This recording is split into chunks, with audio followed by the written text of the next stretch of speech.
Good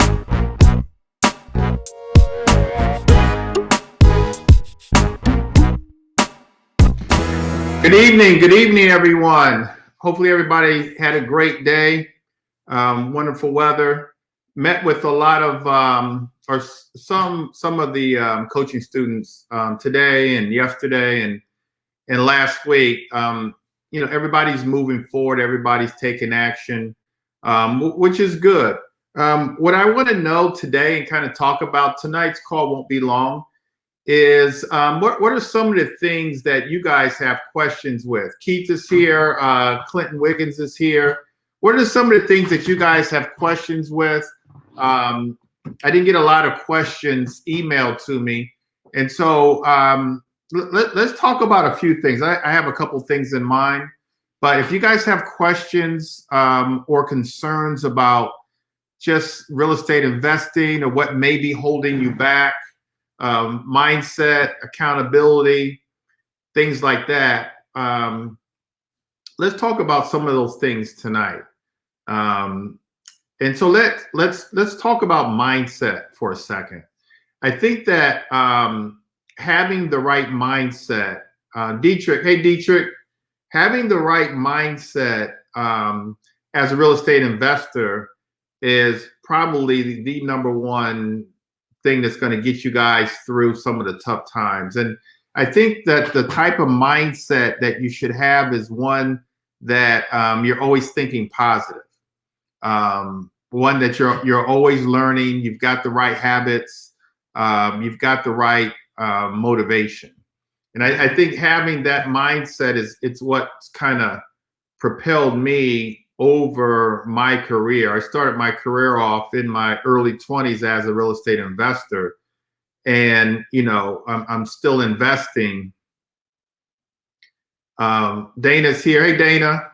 And so I think what's helped me is just in terms of my mindset is setting big goals. My first goal 20 years ago or so, actually 30 years, is one property a year, the buy and hold strategy. And so that was my mindset. Mike Posey's in the house, Adrian. And so I set that goal for myself, you guys. I set that goal for myself over 30 years ago. And it wasn't at the time, even in my early 20s, didn't have a lot of money. At the time, it was an attainable goal. And so I think that's one thing that's helped me in my career is setting attainable goals. And so it was an attainable goal. So all year long, I would save money to buy and hold another property, when that year came around. And so that's the kind of mindset. Things would come in my way, hurdles, obstacles, but I just kept that mindset. And so, and I wanted to be an entrepreneur. And not only did I want to invest, and I started off investing on the side because I had an IT job coming out of college. And then I got into, real entrepreneurship. But I wanted to turn the investment, really hobby at the time, into a business. And so that's what I want for you guys. Coop, what's up, Coop?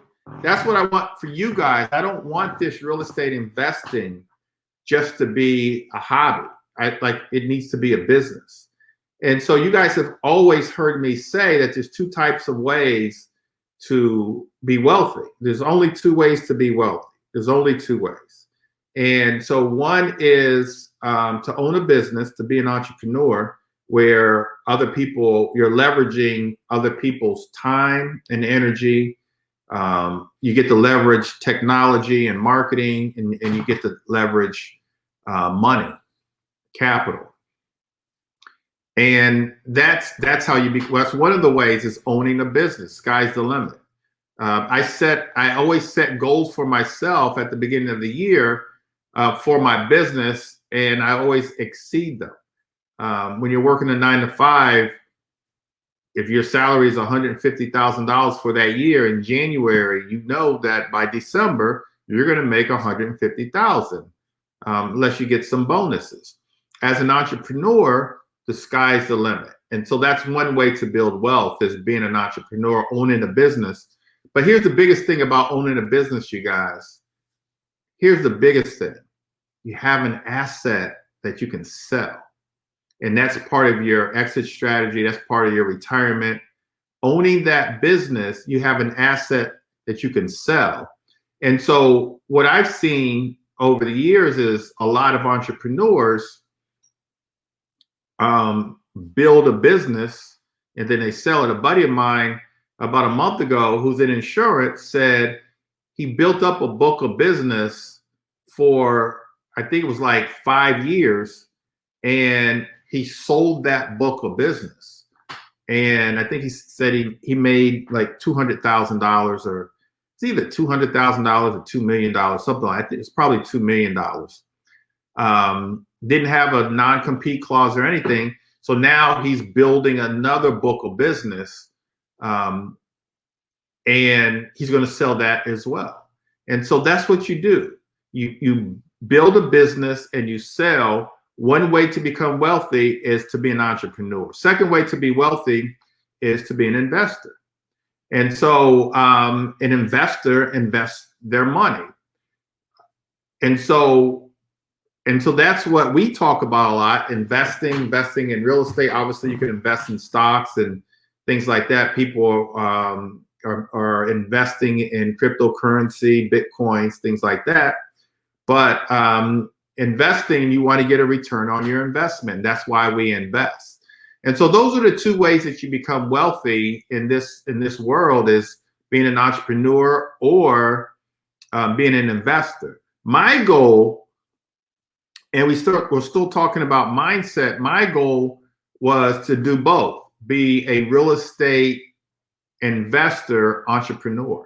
And so at an early age, that's what I wanted, to be a real estate investor, entrepreneur, to combine the best of both worlds. And I feel like I've done that. I've kind of stumbled and failed a few times.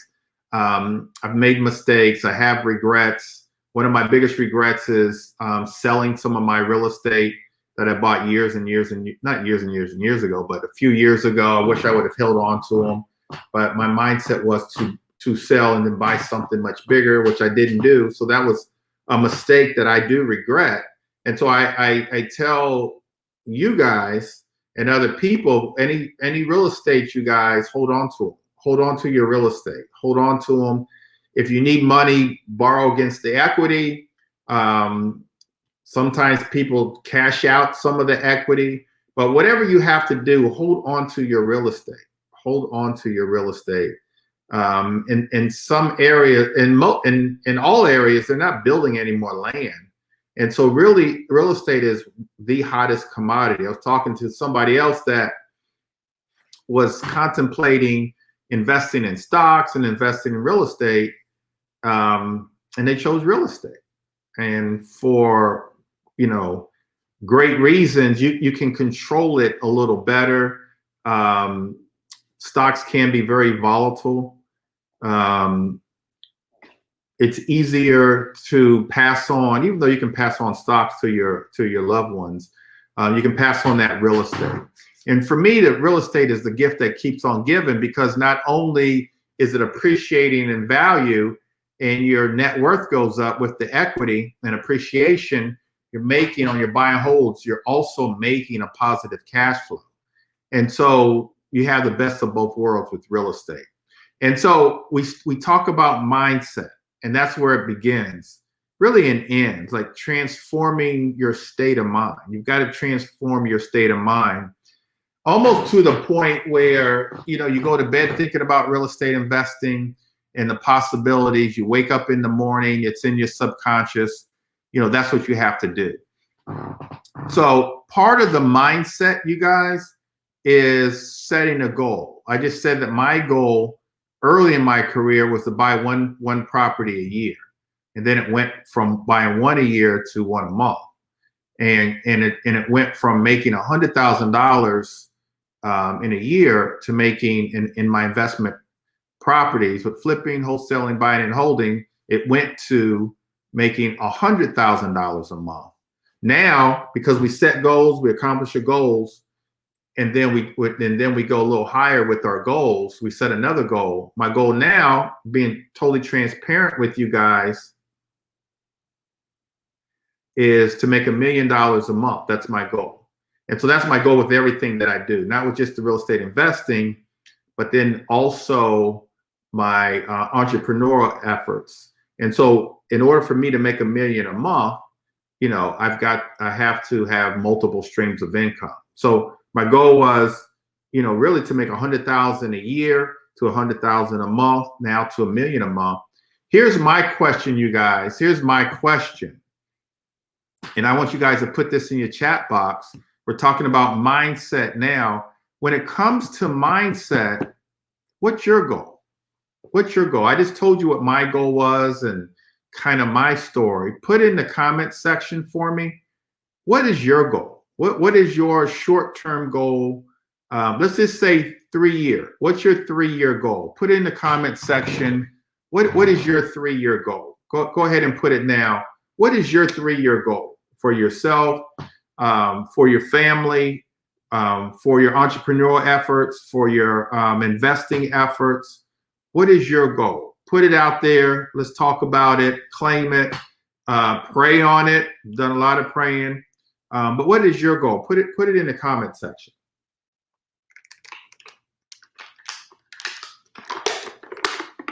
All right. So Andre Cooper is saying buy and hold.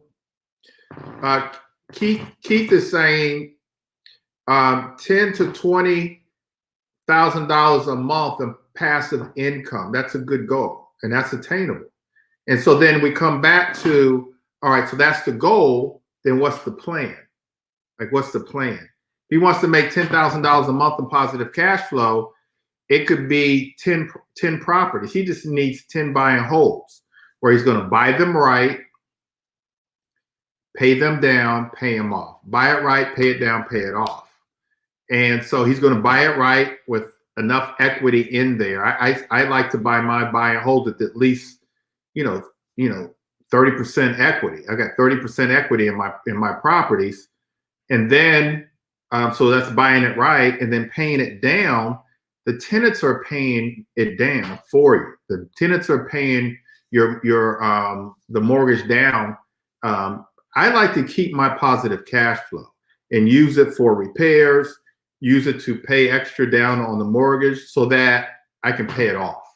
So if we buy it right, pay it down, pay it off. If Keith's goal is, let's just say it's $20,000 a month of passive income, and he's in an area where he's getting a minimum of, let's just say $2,000 a month with just 10 properties, you guys. If he bought it right, paid it down, paid it off, he's got $20,000 a month in passive income. Really more than that. Even the lower priced areas paying monthly. Let's say Baltimore is paying like 24, depending on the area, but let's just say it's $2,200 a month with 10 of those, and your mortgage is paid down, paid off.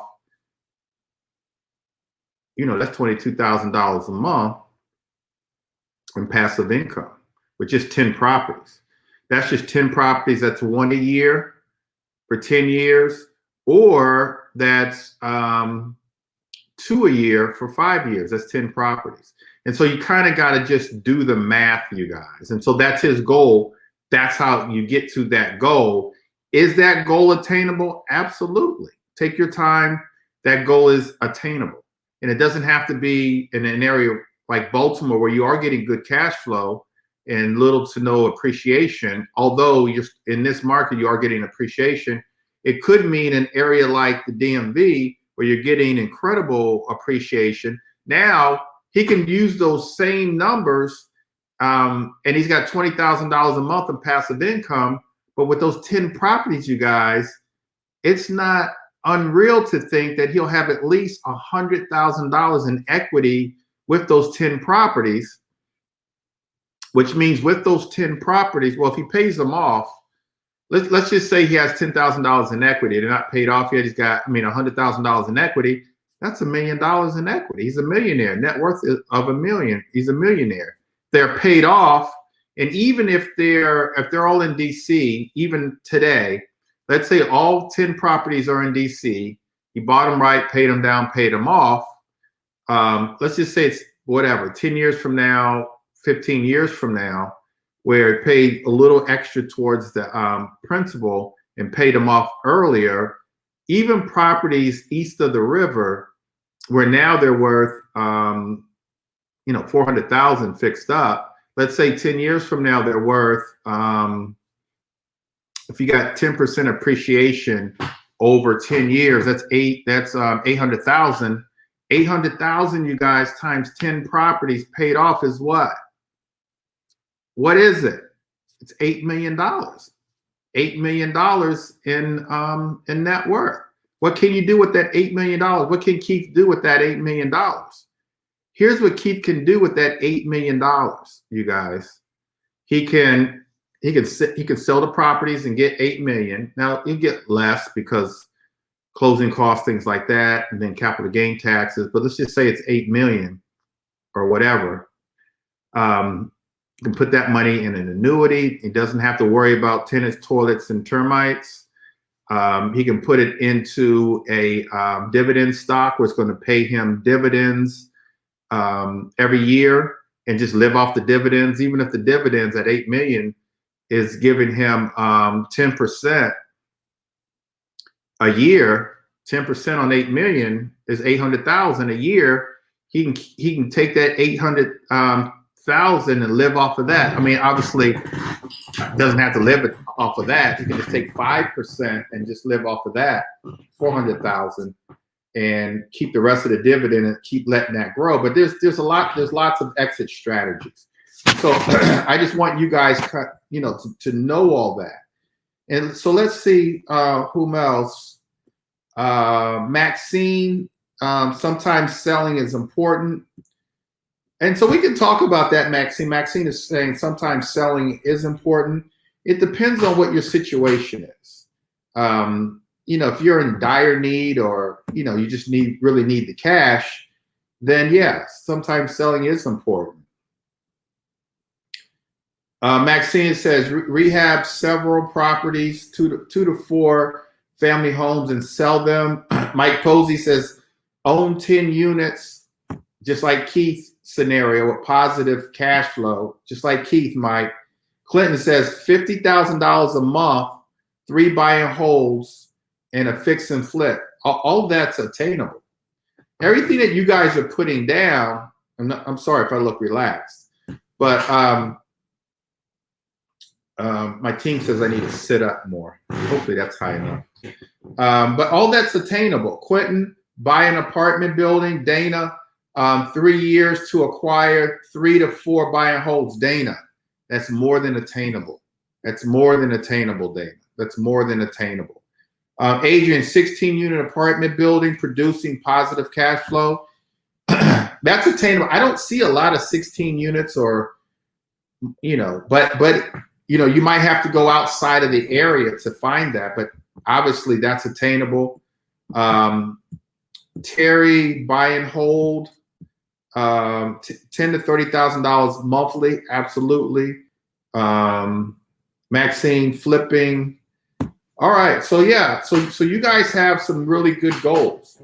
I would say stick to those goals. One thing that I would also say is work on your credit, work on your lines of credit. Work on your lines of credit, work on your credit, get your credit straight. Get your credit straight. I know Keith is working on his credit. And so he's getting his credit straight. Also, save your money, you guys. Here's what's so important about saving your money and living below your means. And I've always done that. And I feel like I've had to do that in order for me to succeed at a high level. I had to make that sacrifice for myself because I really and truly want to start the process of building generational wealth. A lot of people just say it. I really truly want to do it. And I want to do it because, you know, I want to make sure, obviously, you know, the next generation is taken care of, and a generation after that. You know, I want to make sure my brother and sister are beneficiaries of, you know, the success that I've had, and, you know, and everybody else around me. But in order for me to do that, I feel like I've got to make some sacrifices, and I have. You know, could I probably or definitely drive a better car in some people's opinion? I can, but it just doesn't make sense to me because I've got a bigger vision for myself. To be fair, I do live in a very nice house, but could I live in a nicer house? I could, but I'm making that sacrifice. Like, we've got to make sacrifices. Can I go on trips every month if I wanted to? I could, but I'm making sacrifices. And so I make could I wear tailored suits to work every day? I could, but I'm making sacrifices. One more thing. Could I eat in like the nicest restaurants? I could, but I don't. And if you guys were to name some restaurants right now, I will tell you I've never been there. And it's not that they're not nice. They are. And I don't shun anybody for living a great life, but I've got a bigger vision for myself, you know, for my legacy. But it takes sacrifice, you guys. It takes sacrifice. And I'm willing, you know, we come from humble beginnings. I'm willing to make that sacrifice. And so I make the sacrifice. I live good. I could do better, but I want to make the sacrifice. When opportunities come, I want to make sure I have the money to do so. You know, I'm on a mission. I'm on a mission now to, with my businesses, to put them in other cities, to broaden my scope, to scale my business. And so in order for me to scale my business, I've got to broaden it out. And so that's what I'm doing. And so it takes sacrifice. So for you guys, it takes a bit of sacrifice to save the money, to get the credit, to get the lines of credit, so that you can buy a 16-unit apartment building, so that you can have 10 properties to get $20,000 a month in positive cash flow, so that you can acquire 3 to 4 buy and holds in 3 years. You guys can do it, but Dana, Greg, Adrian, Lorraine, Terry, Keith, Quentin, you guys got to make sacrifices. And so put in the comment section, what sacrifices are you guys making or willing to make? What sacrifices? What are the sacrifices? Are you guys living below your means? Are you saving your money? Like, what are the sacrifices? Put it in the comment section. What are you guys sacrificing? Because it takes a sacrifice. It takes a sacrifice. You can't be selfish. You can't spend all the money that you have. It takes a sacrifice. And so what's that sacrifice? Put in the comment section. What's the sacrifice, you guys? What do you guys sacrifice?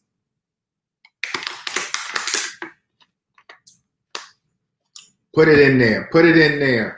What's the sacrifice? You have to make a sacrifice in order for you to be successful, scale your business, but to be successful at a high level, what's the sacrifice, you guys? You got to make a sacrifice. I kind of told you what some of my sacrifices are.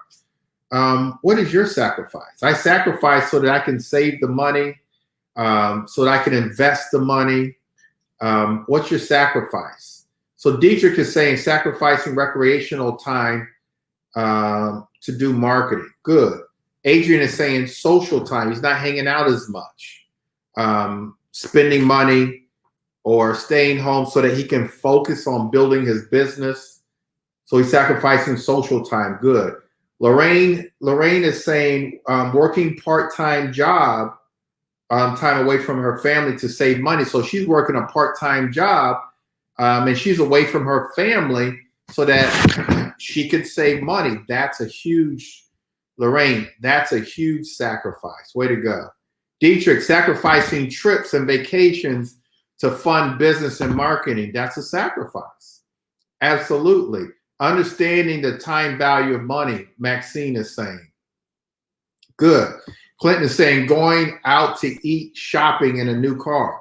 I've had one new car in my life, and that was, I bought it my junior year of college. Haven't had a brand new car. I buy used cars. That's a sacrifice. And so that's what Clinton is saying. Cut down on expenses and invest more. There you go. And so Iris is saying she's willing to sacrifice spending money on a tire. Very good. Very good. No red bottom shoes for you, Iris. No red bottoms for you. You're making a sacrifice. That's good. Quentin, not taking big vacations, saving money each month. There you go. Karen, working on fixing my credit with Lexington Law. Very good. Very good. Paying off my credit cards, staying home, and not eating out. I can't tell you how much money we spend eating out. We all have busy lives, and we're eating out. And I read some report where the sacrifice, a lot of people eat out at least twice a day. And I read a report, if you just ate out once a day, which is still too much, like you save, I don't know if it was like $20,000 a year, something like that. It's crazy. Keep saving money, paying bills early, and cooking more meals from home. There you go. So you don't have to spend that money eating out. Mike Posey, not driving the car that I could. There you go. Working weekends. There you go. Learning everything I can about credit building and investments. We have to make the sacrifice in order to be successful. Speaking for myself, you know, and most of us, we didn't grow up inheriting generational wealth. We didn't grow up with the silver spoon in our mouths. But in order to do that, in order to start that process, somebody has to make a sacrifice. And if you look in the mirror, it's that person that you're looking at, it's you.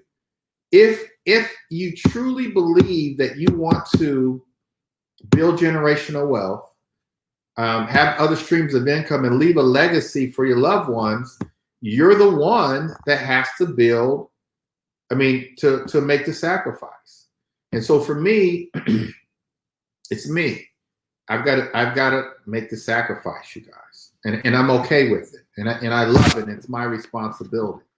All right, so let's move on a little bit. Let's move on. If you guys have any questions, anything that you feel like is holding you back from being successful, let me know. Put it in the comment section. Let's talk about it. I want everyone to be successful, and I'll do whatever I can to help you, be successful.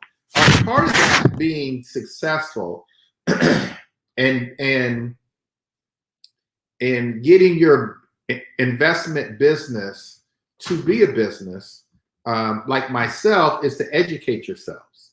How are you educating yourselves? You've got to get the education and seek the guidance of mentors and coaches.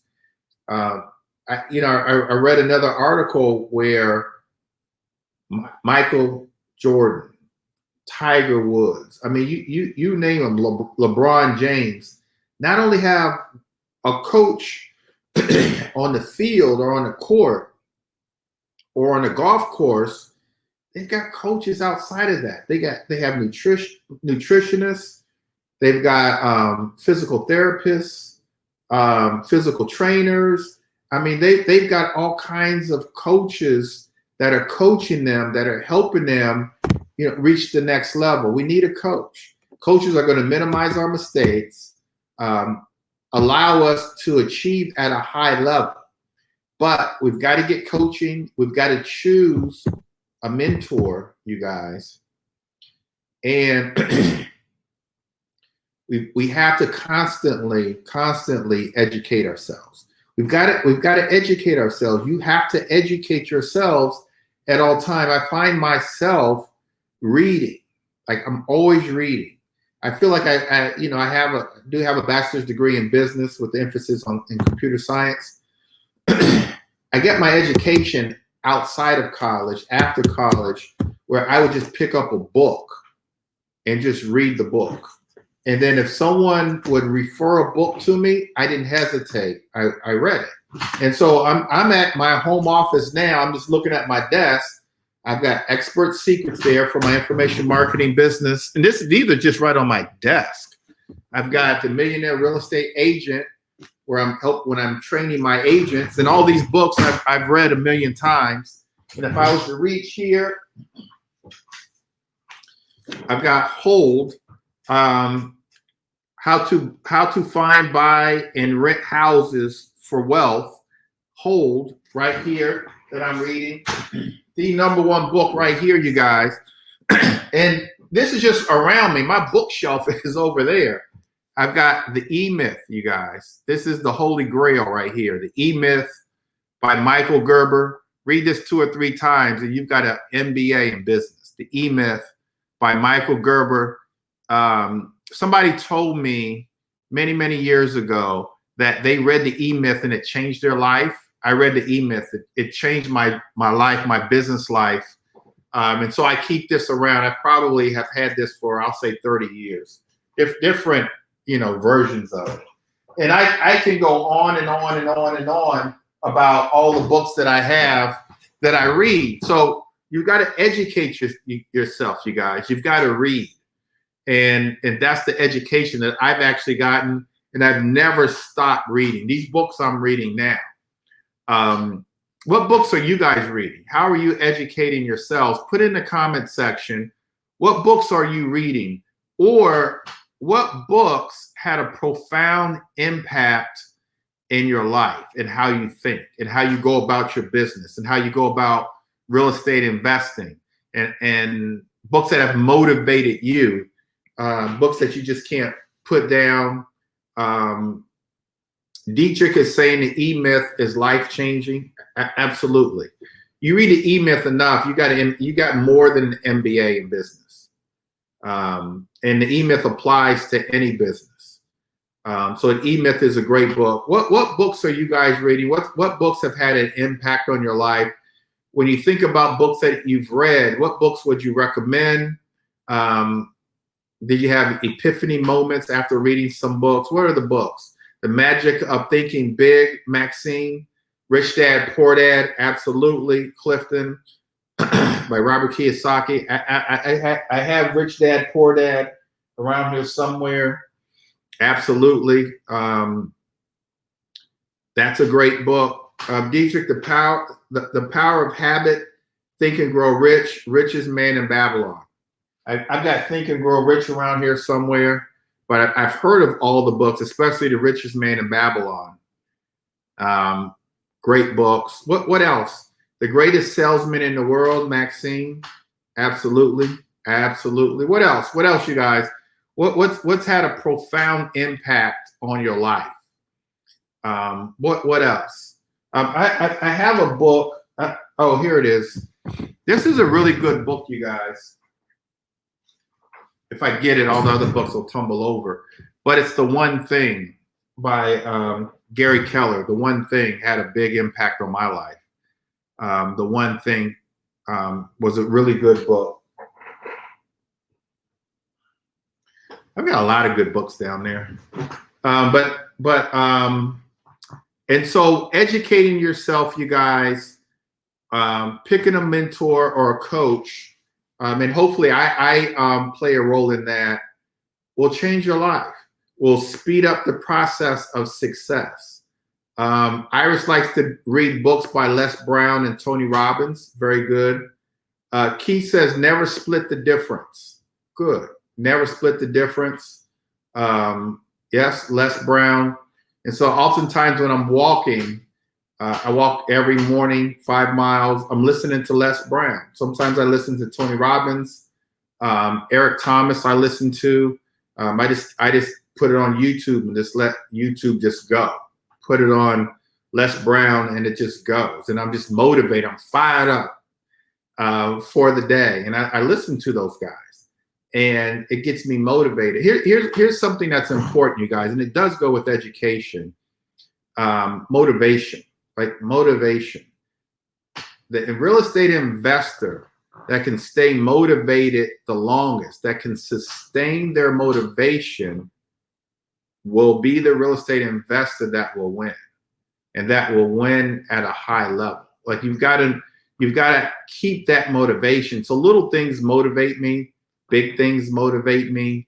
I think the biggest thing that really motivates me, the biggest thing is just wanting to be great, wanting to succeed at a high level, wanting to live up to my fullest potential. You know, I was born in the 60s. And so, you know, by the 70s, I would see footage of, you know, people, you know, African Americans during the civil rights movement of the 60s, just like struggle and or fire hosed and had dogs after them biting them, police dogs, and I always felt a certain obligation to them to succeed because I felt like they were fighting for me. Like, you know, I was a little child, so I wasn't marching in the civil rights movement, but I felt like I'm standing on their shoulders, and that if I'm not successful, then all of their work, and you know, for me personally, all their work would have gone in vain. So that's part of my motivation, that, you know, the fight so that I could vote and so on and so forth. You know, I don't want their work to go in vain. So I think about that a lot. And so I want to make sure that their work hasn't gone in vain. So I work hard to be successful. Terry's saying rich dad, poor dad. Okay, all right. So let's keep that motivation, but we've got to know what our motivation is. Put in the comment section, you guys. What's your motivation? What do you think about? What gets you up early in the morning? What keeps you working late at night, working on the weekends? What is it? What is that one thing? Is it your children? You know, I have short-term goals, short-term motivation. One of mine was to, you know, see that my daughter got through college. And so, you know, I did that. In May, she graduated. Last May, she graduated. She got through college, no student loans. I used real estate investing in order for her not to have to pay for anything. And so that was a motivation then. Now, part of my motivation as it relates to her is to help her, you know, get going. You know, I've helped her and got her to understand her credit. Now we're buying a house. So now she's under contract to buy her first house. And so that's another motivation, kind of a, you know, I don't really talk about this, but like a proud moment for me. And so she's under contract to buy a house next month, which will be a renovation project that she'll actually, you know, live in. It's her name. So I built her up so that now at 22, I helped her with her credit over the last, since like maybe junior year of high school. So I knew what she would need to do. I knew in terms of credit. I bought her a used car while she was in college, made sure her name was on it, got the loan from Navy Federal, paid it off, good credit for her. Made her get a credit card from Navy Federal. Used it a few times, we paid it off, she didn't use it anymore. Same with her Target card. And so I knew exactly what she needed to do. She got a degree in marketing.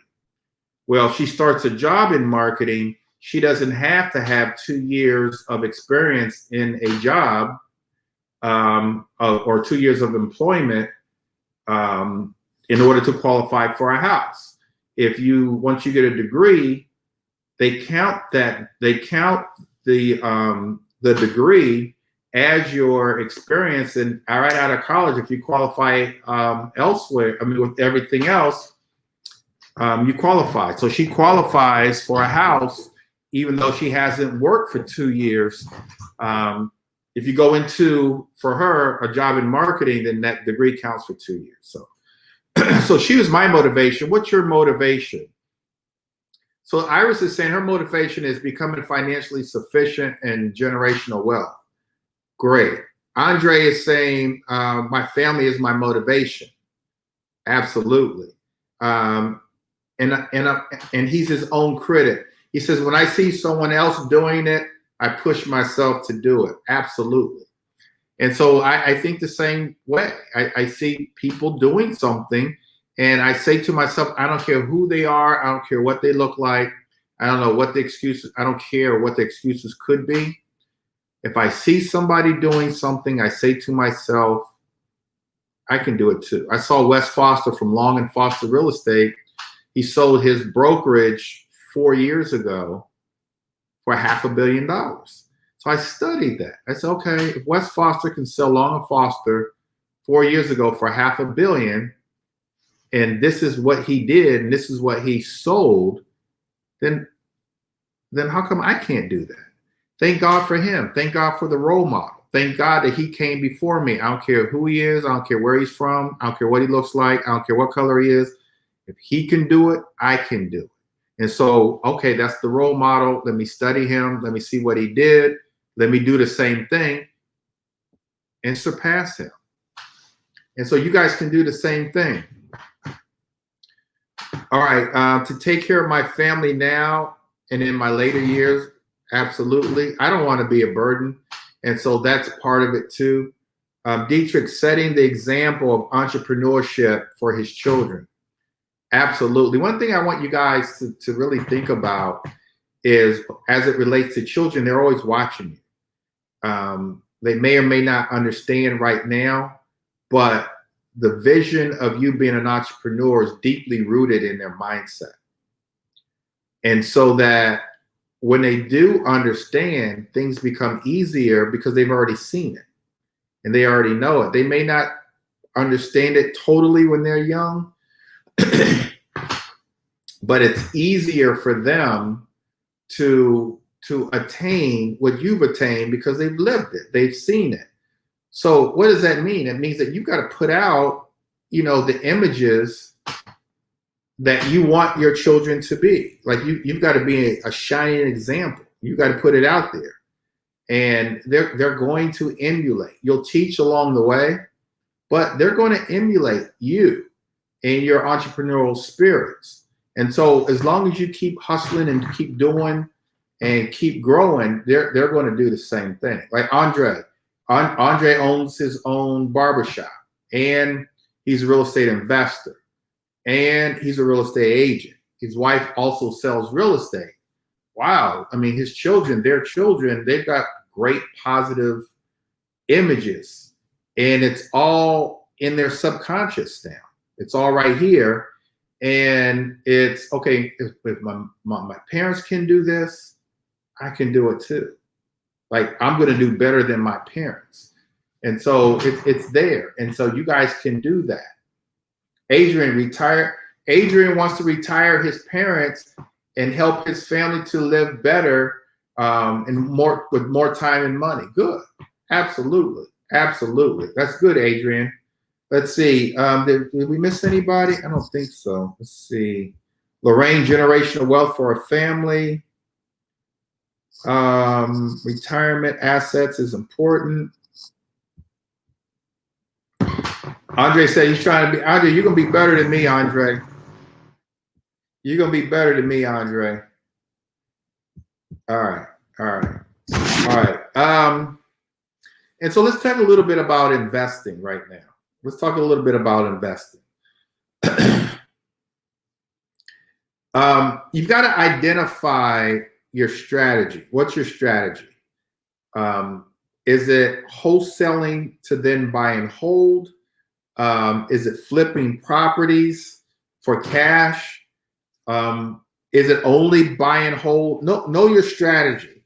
And so my primary strategy is always to buy and hold. It's always that. It's always to buy and hold. Now, depending on what I personally see in the marketplace will determine, what else I want to do. And so now I do see a lot of properties being sold very quickly. So I want to flip. Like, I want to flip right now. I personally want to flip. So if you guys have properties that you want to wholesale, like, I'm happy to buy them. My last two projects sold in like a weekend. One weekend, which was, I think, 2 weekends ago, I'm getting my weekends mixed up. But one property I put on the market, I think 2 weekends ago, the one in DC on Downing Street, sold that weekend. I purposely priced it high. It went even 10,000 higher than what I priced it. And the buyer said, I'll pay the difference even if it doesn't appraise. I'll pay $10,000 over appraised value. The following weekend, which I think was last weekend or the weekend before last, I can't remember, I put my Suitland property on the market. ARV was 375. I said, look, it's a hot market. I'm going to put it on the market for 390 and just fight with the appraiser. I got, in the same weekend, I got 5 offers. The highest one was 425. I went with the one, I think at either 410. I think it was at 410, but it was higher than what I listed it for. And so you got to know your market. You have to know what your end goal is. It seems like for a lot of you guys, your end goal is buy and hold. That's your end goal. And so we do talk about sacrifice, but you've got to get that cash. And sometimes getting the cash is wholesaling. And so you've got to sacrifice time and effort to wholesale, save that money to then buy and hold or flip it, get that cash to build that long-term passive income, long-term passive income. And so that's the name of the game. You guys have to know what your strategies are. And so one mistake that I see, and I'm starting to see because I'm at that age now or getting at that age where I'm starting to see a lot of, guys, people that I went to high school with, college, are starting to think about retirement. But they're thinking about retirement really, not too late, because it's never too late. But I just think sometimes, wow, what could their retirement be if they would have started many, many years ago? And so one thing I want you guys to do is to start thinking about retirement now.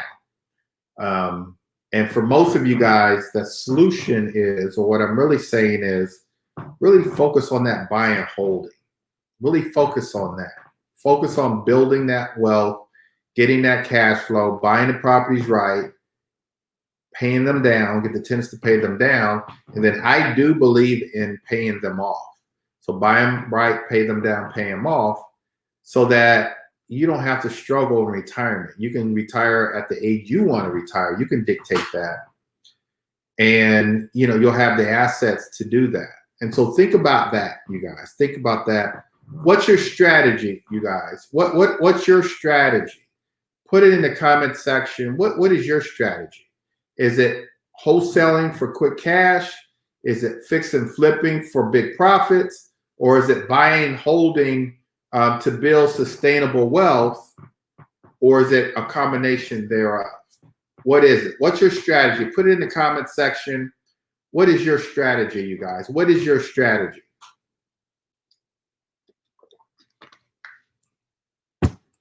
What is your strategy? What do you guys want to do? You've got to know the strategy. Like, you've got to have a plan of action. When we're talking about real estate investing, you got to have a plan of action. Like, what's the strategy? What are you guys working on now?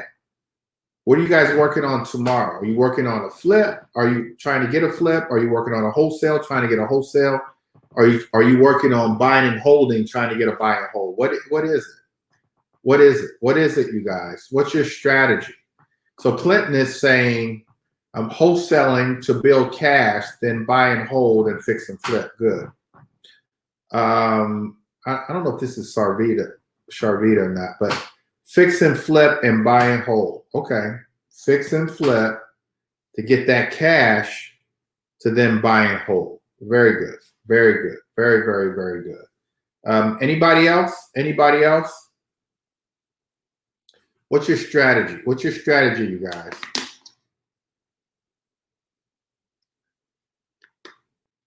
A combination. Okay. A combination. And so that's what I want. I want it to be a combination. We know that in real estate investing, there's two strategies. There's the buy and hold strategy for equity and appreciation. And then there's the buy for cash strategy, which is buying for cash, wholesaling for cash, and then fixing and flipping for cash. But we want to take that cash to then buy and hold. The problem with the buy for cash strategy, it's good to take that cash, make a sacrifice, don't go spending that cash. Take that cash to then buy and hold. Problem with the buy for cash strategy is once you stop buying for cash, stop wholesaling and flipping, your cash goes away. There's no more money to be made. You stopped. There's no more money to be made. That's why the best strategy is the buy and hold strategy for equity and appreciation, because when you stop buying and holding, let's say you have 10 properties, you're not going to buy any more ever, your cash flow actually continues and actually goes up, because you can go up 5% on your tenants every year. So your cash flow increases, but more importantly, the equity and appreciation increases. In most areas, properties are appreciating 5 to 10%. Now, in the market that we're in now, 20 is easily 20%, you guys, easily. If this was to sustain itself over the next 5 years, property values would double. But it's not. We'll hit a bubble. We'll hit a bubble. Some are predicting a bubble within the next 12 months, but we'll hit a bubble and things will flatten out. Things will flatten out. But buy and hold, buy and hold, buy and hold, buy and hold. Andre, I want a Florida buy and hold. I'm right with you, Andre. I'm right with you. I want a Florida buy and hold. I said it was going to be this year, and it might be. It might be this year. I said it was going to be this year, and it might be. Look, you guys, I said we weren't going to stay long, but we have. I'll pick up on this next week. I've got a few more nuggets to share, and so I'll pick up on this next week. But before I close, is there anything that you guys, any questions, any concerns, anything that's going to help you guys be better? Is there anything that you guys it's going to help you be better? I do think that mindset is going to help you be better. Staying positive, thinking positive, surrounding yourself with positive thinking people. Surround yourself with people that are doing better. And let's not hate on them. Let's appreciate them, because now we have something to strive for, but talk to them. Success leaves clues. And in most cases, those clues are easily uncovered. All you have to do is ask the questions. Ask the questions, and don't be afraid to ask the questions. Ask the questions. You better ask somebody. Ask them. Don't be afraid. Don't be scared. And most people who are successful want to share. They want to share. People shared with them. They want to share. So have that entrepreneurial mindset. Know your why. That motivation, you guys. Some of you guys said family. Some of you guys said building generational wealth. Some of you guys said a number of different things. It's got to be strong. It's got to be strong. That why has got to be strong. Sometimes my why is I want to stick it to my haters. Like, that shouldn't be my why. I know, but it is. And so it doesn't matter what your why is, as long as you have a why, as long as you have something that's going to motivate you. Sometimes for me, it's like, okay, I'm going to give my haters something to talk about. They trying to talk about me? Okay, I'm really going to give them something to talk about. And so sometimes, that's my why, that's my motivation, but it sustains me. And like I said earlier, the entrepreneur, the real estate investor, the athlete that can sustain that motivation the longest is the one that's going to win. That's why Michael Jordan was as successful as he was, because he had little things that would motivate him. Somebody would say something, or somebody would write in the paper about him. Okay, I'm going to show him. I'm going to show them. I remember LeBradford Smith. I'll say this and we got to go. He was playing for the Washington Bullets at the time, dropped like 36 points against Michael Jordan the night before in Chicago. They came back here to D.C., It was a back-to-back. Michael Jordan dropped 36 in the first quarter. It was either the first quarter or the first half on him. And Michael Jordan was like, how you like me now? That was motivation. That was that motivation for that night. And so we've got to sustain that motivation, you guys. We've got to sustain that motivation. And whatever it takes, sometimes it's big, sometimes it's small. What's your motivation? Like, what is it? And let that drive you. Let that move you. But you've got to have a motivation. All right, wrapping this up. Lorraine says, stay consistent and around like-minded people. Iris, PropStream and online auction guidance. And so actually had a meeting with Iris today. She's really looking for someone. She has PropStream. And Keith, you might be able to help us on this. Tori, I don't think Tori is on the call. He's really good with PropStream. Is there anybody that's really good with PropStream that could just give Iris a helping hand? Either put it in the comment section, call me, text me, or put it on our private mastermind page, and so we can get her some help with PropStream. Karen wants to do a combo of wholesaling to get the cash and fix and flip and buy and hold. All right, you guys, let's do it. Let's make this week the best week ever. Let's make it the best week ever. No more excuses about weather. The weather is changing now. No more cold weather, kind of cool. Let's get out there. Investors are calling me every single day. I'm vetting deals. Not a day goes by that I'm not running comps. They're finding their deals through auction properties, through bandit signs, social media, all of those things, branding themselves. So they're getting a lot of referral business. I'm seeing. Yeah, I'm seeing all of those things. Cold calling. I'm seeing those. Iris Keith is saying that you can call him about PropStream. That's his number right there. Iris, go ahead and jot it down or just give me a call.